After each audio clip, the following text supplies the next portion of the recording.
Hi అండి. అందరికీ నమస్కారం. Welcome to my channel. ఈ వీడియోలో ఏపీ ప్రభుత్వ సర్వీస్ మరియు ఫ్యామిలీ పెన్షనర్లకు ముఖ్య గమనిక, తప్పక తెలుసుకోవాల్సిన విషయాలండి. పెన్షనర్ల తాజా అప్డేట్, పూర్తి వివరాలేంటో ఈ వీడియోలో తెలుసుకుందాము. సో, వీడియోనైతే ఎక్కడ గాని స్కిప్ చేయకుండా ఎండ్ వరకు చూడండి. అప్పుడే ఇన్ఫర్మేషన్ పూర్తిగా అర్థమవుతుంది. అలాగే వీడియో చూస్తున్న ప్రతి ఒక్కరు కూడా ఈ వీడియోకి ఒక లైక్ చేసి, ఈ వీడియోని తోటి పెన్షనర్స్‌తో అయితే షేర్ చేయండి. కొత్తగా మన ఛానెల్ చూస్తున్నట్లయితే దయచేసి మన ఛానెల్‌ని సబ్స్క్రైబ్ చేసుకోండి. దీని ద్వారా నేను చేసే ప్రతి ఒక్క వీడియో మీ వరకు రీచ్ అవుతుంది. ఇక మనం ఆలస్యం చేయకుండా వీడియోలోకైతే వెళ్ళిపోదాం ఫ్రెండ్స్. ఇక విషయానికొచ్చినట్లయితే ఏపీ సర్వీస్ పెన్షనర్ గాని, ఫ్యామిలీ పెన్షనర్ గాని మరణించిన సందర్భంలో వారి కుటుంబ సభ్యులు అయితే కింది విధంగా ముఖ్య అంశాలైతే తెలుసుకోవాల్సిన అంశాలు ఇక్కడున్నాయి. మొదటిది, సర్వీస్ మరియు ఫ్యామిలీ పెన్షనర్ మరణించినప్పుడు వారి వారసులు ట్రెజరీ వారికి డెత్ ఇంటిమేషన్ అయితే ఇవ్వాల్సి ఉంటుంది. ప్రైమరీగా అంటే ఫస్ట్. ఇక పెన్షన్ నిలుపుదల చేయమని అయితే కోరాలి. ఇది నిర్ణీత ఫామ్‌లో ఇవ్వాలని లేదు. ఒక తెల్ల కాగితం పైన గూడా పెన్షనర్‌కు సంబంధించిన పూర్తి వివరాలు అనగా రిటైర్ అయింది తేదీ, అలాగే PPO number, pension payment order number, PPO ID, అలాగే సీఎఫ్ఎంఎస్ నంబరు, పెన్షన్ డ్రా చేయబడుతున్న బ్యాంక్ బ్రాంచ్ పేరు, అలాగే బ్యాంక్ నేము, ఐఎఫ్ఎస్‌సి కోడు, ఫోను నంబరు, చిరునామా వంటి వాటితో ఎందువల్ల మరణించింది గూడా మనం తెలుపుతూ మొదలగు వివరాలు మనము తెలియజేస్తూ అయితే ఓ లేఖ సంబంధిత ట్రెజరీ అధికారి వారికైతే రాసి అందజేయాలి. వారు వెంటనే పెన్షన్ అయితే నిలిపివేస్తారు. సో, సర్వీస్ పెన్షన్ అనేది అక్కడితో నిలిచిపోతుంది. నెక్స్ట్, పెన్షనర్ మరణించిన విషయము ట్రెజరీ అధికారులకు ఒకవేళ తెలియజేయకపోతే వారు యథావిధిగా పెన్షన్ మంజూరు చేస్తారు. సర్వీస్ పెన్షనర్ లేదా ఫ్యామిలీ పెన్షనర్ మరణించిన తర్వాత కుటుంబ సభ్యులు చట్టరీత్యంగా తెలిసి గాని, తెలియక గాని బ్యాంక్ ఆర్ ఏటీఎంలో పెన్షన్ డ్రా చేయకూడదు. కొందరు కొన్ని నెలల వరకు గూడా పెన్షనర్ మరణించిన విషయము ట్రెజరీ అధికారులకు తెలపకపోవటం వల్ల ఇబ్బందులు ఎదుర్కొంటున్నారండి. అవేంటో గూడా మనం చూద్దాము. ఇది తెలియకపోతే మనకే లాభం కదా! సర్వీస్ పెన్షనర్లు గాని, ఫ్యామిలీ పెన్షనర్ గాని, పెన్షన్ అనేది వస్తూనే ఉంటుంది. సో, అని అనుకుంటాం. కానీ దానివల్ల ఇబ్బందులైతే ఉంటాయి. తాత్కాలిక లాభం ఉన్నా గూడా తర్వాత ఇబ్బందులు ఎదురవుతాయండి. చనిపోయిన విషయము తెలియజేయటం వల్ల చనిపోయిన రోజు వరకు పెన్షనర్ పెన్షన్ ఖాతాకు ట్రెజరీ వారు జమ చేసిన ఆ పెన్షన్ నిలుపుదల చేస్తారు. తర్వాత ఫ్యూనరల్ ఛార్జీలు ఏవేని అరియర్స్ రావాల్సి ఉంటే అవి ఫ్యామిలీ పెన్షనర్ లేదా వారసుల ఖాతాలోకైతే చెల్లిస్తారు. మనం గనక డెత్ ఇంటిమేషన్ చేయలేదనుకోండి, ట్రెజరీ వారు యథావిధిగా ప్రతి నెల పెన్షన్ ఖాతాకు పెన్షన్ అయితే జమ చేస్తూ ఉంటారు. ఆపై మనం తెలియజేస్తే అప్పటి వరకు అదనంగా చెల్లించిన మొత్తం చలానా రూపంలో అయితే తిరిగి ట్రెజరీకి జమ చేసే వరకు ఫ్యూనరల్ ఛార్జీలు, ఫ్యామిలీ పెన్షన్ వంటివి మంజూరు కావన్నమాట. సో, డెత్ విషయం మనం తెలియజేయకుంటే ఏమవుతుందిలే, పెన్షన్ వస్తుంది కదా! అని అనుకుంటే తదుపరి లైఫ్ సర్టిఫికేట్ ఇవ్వవలసిన గడువు పెన్షనర్‌కు వస్తుంది. కానీ ఈ విషయం తెలిసిన తర్వాత పెన్షన్ డ్రా చేసిన వారిపై క్రిమినల్ కేసులు గూడా రిజిస్టర్ చేస్తారు. చూడండి ఫ్రెండ్స్, ఎన్ని రిస్కులున్నాయో. తెలియకపోతే ఇలా అయితే జరుగుతుంది. ఇలాంటివి ఎదుర్కొన్నారు గూడా ఫ్రెండ్స్ ఆల్రెడీ. కాబట్టి మనము చాలా జాగ్రత్తగా ఉందాము. ఫ్యామిలీ పెన్షనర్ గావచ్చు, లేదా సర్వీస్ పెన్షనర్ అయినా గావచ్చు.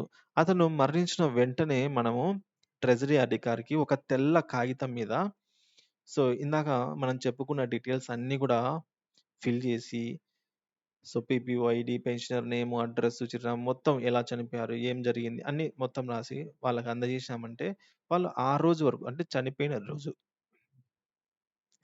రోజు వరకు పెన్షనర్ ఖాతాలో పెన్షన్ జమ చేస్తారు. ఆ మరుసటి రోజు నుంచి ఫ్యామిలీ పెన్షనర్ ఎవరైతే ఫ్యామిలీ పెన్షనర్‌కి వర్తిస్తారో వాళ్ళ అకౌంట్‌లో అయితే జమ చేయడానికి పర్మిషన్ లభిస్తుందనమాట. ఒకవేళ చెప్పనిచో మనకేముందిలే వస్తుంది గదా! అనుకుంటే మనకు తదుపరి లైఫ్ సర్టిఫికేట్ మనము ఎవ్రీ ఇయర్ జనవరి మరియు ఫిబ్ ఈ 2 నెలలు మనకు గడువండి. ప్రతి పెన్షనర్ గూడా జాన్, ఫిబ్ ఈ నెలల్లో అయితే ఖచ్చితంగా వాళ్ళ యొక్క లైఫ్ సర్టిఫికేట్‌ను అంటే వాళ్ళు బ్రతికే ఉన్నారు అనే సర్టిఫికేట్‌ను ధృవీకరించాలనమాట. సమర్పించాల్సి ఉంటుంది. అప్పుడు పెన్షనరే లేకపోతే వాళ్ళకి తెలిసిపోతుంది. సో, ఒక మాక్సిమం 11 మంత్స్ ఆర్ 1 ఇయర్ వరకైతే లాభం ఉండొచ్చు. కానీ ఆ తర్వాత తెలిసిన తర్వాత ఎంక్వైరీ చేసిన తర్వాత తెలిసిన తర్వాత ఏమవుతుందంటే పూర్తిగా పెన్షన్ అయినా నిలిచిపోవడంతో పాటు క్రిమినల్ కేసులు గూడా రిజిస్టర్ అయితే చేస్తారు. ఇది చాలా డేంజర్ అండి. సో, కాబట్టి తెలియజేయడము స తెలియజేయడమే మంచిదనమాట మనకి. ఇక సర్వీస్ పెన్షనర్ మరణించినప్పుడు జీవించి ఉన్న ఫ్యామిలీ పెన్షనర్ ఒక అప్లికేషన్ మరణ ధృవీకరణ పత్రము జతపరుస్తూ ట్రెజరీ అధికారి గనక దరఖాస్తు పెట్టినచో అంత్యక్రియల ఖర్చులు అయితే మంజూరు చేస్తారు. చూడండి ఇలాంటి బెనిఫిట్స్ అయితే అఫీషియల్‌గా రావాల్సిన బెనిఫిట్స్ అన్నీ మనకు అఫీషియల్‌గా వస్తూ ఉంటాయి. ప్రస్తుతం పీఆర్‌సీ 2022ను అనుసరించి అంత్యక్రియల ఖర్చులు రూ. 25,000 వరకైతే మంజూరు చేస్తూ ఉన్నారు. ఫ్రెండ్స్ మనము చేయొచ్చు. నిన్నే చనిపోయాడు అని జెప్పేసి చెప్పవచ్చు. ఈ ఈ విధంగా మనము 12 నెలలు గాని, 11 నెలలు గాని సర్వీస్ పెన్షన్ చనిపోయిన తెలియజేయకుండా మనము ఆ తర్వాత జస్ట్ నిన్నే చనిపోయానని చెప్పవచ్చు. కానీ అక్కడ మనకు ఆహ్, డెత్ సర్టిఫికేట్ సో, ఈ సర్టిఫికేట్‌లో ఈ సర్టిఫికేట్‌లో మొత్తం అంతా ఉంటుందండి. సో, కాబట్టి మనము ఎక్కడ గూడా ఈ విధంగా తప్పించుకోలేమనమాట చట్టరీత్యా. సో, ఈ విధంగా మనకు తెలియజేసిన వెంటనే ఈ విధంగా మనకైతే రూ. 25,000 అంత్యక్రియ ఖర్చులు గుడక మంజూరు చేస్తారండి. దరఖాస్తు పెట్టిన వెంటనే ట్రెజరీ వారు. ఇక మే మే 11, 2022న ప్రభుత్వం పీఆర్‌సీ 2022 అమలుపై జీవో నంబర్ 105 ప్రకారం ఫ్యూనరల్ చార్జెస్ అయితే 25,000గా ఉత్తర్వులు జారీ చేసింది ప్రభుత్వం, రాష్ట్ర ప్రభుత్వము.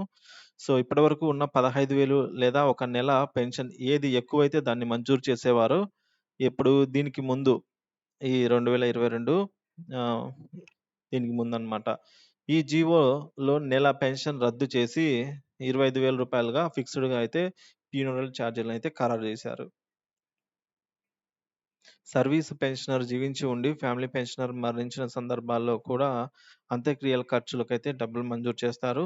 సర్వీస్ పెన్షనర్ మరణిస్తే డెత్ సర్టిఫికేట్ వచ్చిన తర్వాత చనిపోయిన సర్వీస్ పెన్షనర్‌కు ఏజీ కార్యాలయం నుంచి మంజూరైన పీపీఓ నోట్ జారీ చేయబడిన ఫ్యామిలీ పెన్షనర్ తమ ఫ్యామిలీ పెన్షన్ మంజూరు చేయమని సంబంధిత ఎస్‌టీఓ గారికైతే పూర్తి వివరాలతో తన బ్యాంక్ ఖాతా వివరాలు తెలుపుతూ లేఖ రాస్తూ దానికి డెత్ సర్టిఫికేట్ ఒరిజినల్ పీపీఓ అలాగే అర్హత ఉన్న ఫ్యామిలీ పెన్షనర్ వారి యొక్క ఆధార్ జిరాక్స్‌లు, బ్యాంక్ ఖాతా పాస్‌బుక్ మొదటి పేజీ లేదా స్టేట్‌మెంటు, ఇంకా క్యాన్సెల్డ్ చెక్ ఉన్నట్లయితే అవి జత చేసి ఫ్యామిలీ పెన్షనర్ అవన్నీ జత చేసి అందించినచో మనకు ఫ్యామిలీ పెన్షన్ మంజూరు చేయమని రాతపూర్వకంగా తెలియజేస్తే ఫ్యామిలీ పెన్షన్ కూడా ఆ విధంగా పొందవచ్చండి. అది ప్రాసెసు. అట్టి ఫ్యామిలీ పెన్షనర్‌కు చనిపోయిన సర్వీస్ పెన్షనర్ అంత్యక్రియల ఛార్జీలు రావాల్సిన అరియర్స్ ఏమైనా ఉంటే అవన్నీ కూడా చెల్లించబడతాయి అఫీషియల్‌గా మనకి. ఇక సర్వీస్ పెన్షనర్ మరణించిన సందర్భంలో ఫ్యామిలీ పెన్షన్ మంజూరు కొరకు జత చేయవలసిన సర్టిఫికేట్‌లు ఈ విధంగా ఉన్నాయి. ఏమిటంటే సర్వీస్ పెన్షనర్ మరణ ధృవీకరణ పత్రము, అలాగే ఫ్యామిలీ పెన్షనర్ యొక్క Aadhaar card xerox copy, family pensioner వ్యక్తిగత bank account passbook xerox, PAN card xerox, అలాగే వ్యక్తిగత అభ్యర్థన పత్రము, అదే వైట్ షీట్‌లో మనం రాస్తాం గదండీ అది. ఇక ABCD form, family member certificate, ఫ్యామ్ ఫ్యామిలీ పెన్షనర్ జీవించి ఉన్న సందర్భంలో ఇది కూడా తప్పనిసరి కాదు. ఒకవేళ సర్వీస్ పెన్షనర్ మరియు ఫ్యామిలీ పెన్షనర్ ఇద్దరూ మరణిస్తే ఇది తప్పనిసరి అవుతుంది. ఇక ఒరిజినల్ పెన్షన్ పేమెంట్ ఆర్డరు అంటే పీపీఓ ఒరిజినల్ అండి. PPO order.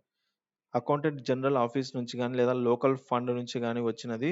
ఇది తిరిగి ఫ్యామిలీ పెన్షనర్‌కు ఇస్తారు మళ్ళీ. ఇక సర్వీస్ పెన్షన్ యొక్క ఫ్యామిలీ పెన్షనర్ సర్వీస్ పెన్షనర్ యొక్క ఫ్యామిలీ పెన్షనర్ ముందే మరణించిన వారి తదనంతరం వచ్చే క్లెయిమ్డ్ చెల్లింపులకు నామినీ నియమిస్తూ సర్వీస్ పెన్షనర్ వారు జీవించి ఉండగానే నామినీని నియమించుకునే సదుపాయం అయితే ఉన్నది. దీనికి గాను వారు సంబంధిత ట్రెజరీ అధికారి నామినేషన్ ఫామ్ 2 కాపీలు అందజేసినచో వారు ఓకే చేసి ఒక కాపీ తిరిగి మనకి ఇచ్చేస్తారు. అట్టి కాపీ ఉన్నచో వారి వారసులు అయితే ఈ డెత్ సర్టిఫికేట్ వచ్చిన తర్వాత ఫ్యూనరల్ ఛార్జీలు చెల్లించమని కోరుతూ పై విధంగా లేఖ రాస్తూ దానికి death certificate, PP original, Aadhaar xerox, bank ఖాతా పాస్‌బుక్ మొదటి page statement, cancelled cheque book జత చేసి సంబంధిత ఎస్‌టిఓ గారికి అందజేసినచో ఫ్యూనరల్ చార్జెస్ మరియు అరియర్స్ ఏమైనా ఉంటే అవన్నీ కూడా పొందవచ్చు. ఇక నామినేషన్ లేనిచో ఫ్యామిలీ మెంబర్ సర్టిఫికేట్ సంబంధిత తహసీల్దార్ కార్యాలయంలోకి తీసుకొనైతే పోవాలి. దాని ఆధారంగా అందులో చనిపోయి ఉన్న పెన్షనర్ కుటుంబ వారసులు అందరూ కలిసి వారిలో ఒకరు ఫ్యూనరల్ ఛార్జీలు, అరియర్స్ వగైరా చెల్లించుటకు ఆథరైజేషన్ ఇస్తూ నోటరీ అడ్వకేట్ జారీ చేయబడే నోటరీ అఫిడవిట్, ఆథరైజ్డ్ చేయబడ్డ వారి జిరాక్స్, బ్యాంక్ ఖాతా పాస్‌బుక్ మొదటి పేజీ లేదా స్టేట్‌మెంట్ లేదా క్యాన్సిల్డ్ చెక్ జత చేసి సంబంధిత ఎస్‌టిఓ గారికి అందజేసినచో వాటినైతే పొందవచ్చు. ఇక సర్వీస్ పెన్షనర్ లేదా ఫ్యామిలీ పెన్షనర్ ఇరువురు మరణించుచో వారి వారసులు కుమారులైతే 25 సంవత్సరాల వయసు వరకు గాని, సంపాదన పరులైనంత వరకు గాని, ఏది ముందైతే అప్పటి వరకు, కుమార్తెలైతే 25 సంవత్సరాల వయసు వరకు లేదా వివాహం లేదా సంపాదన ఏది ముందైతే అప్పటి టైం వరకు టైమ్ లిమిటేషన్ పెన్షన్ అయితే మంజూరు చేస్తారు. అంటే లిమిటెడ్ టైమ్ పీరియడ్ పెన్షన్ అనేది మంజూరు చేస్తారు. ఏ ఆధారం లేని పెండ్లి కాని కుమార్తెలు, భర్తను కోల్పోయిన లేదా విడోలు, డివోర్స్‌డ్ డాటర్స్ ఈ విధంగా ఫ్యామిలీ పెన్షన్‌కైతే అర్హులవుతారు. సో, ఇది ఫ్రెండ్స్ పెన్షన్‌కి సంబంధించిన తాజా సమాచారము. సో, ఇలాంటి ఇన్ఫర్మేటివ్ వీడియోస్ కోసం మన ఛానెల్ అయితే తప్పక సబ్స్క్రైబ్ చేసుకొని పక్కనే ఉన్న బెల్ ఐకాన్ అయితే క్లిక్ చేసి ఆల్ అనే నోటిఫికేషన్ ఆన్‌లో పెట్టుకోండి. Thank you for watching this video.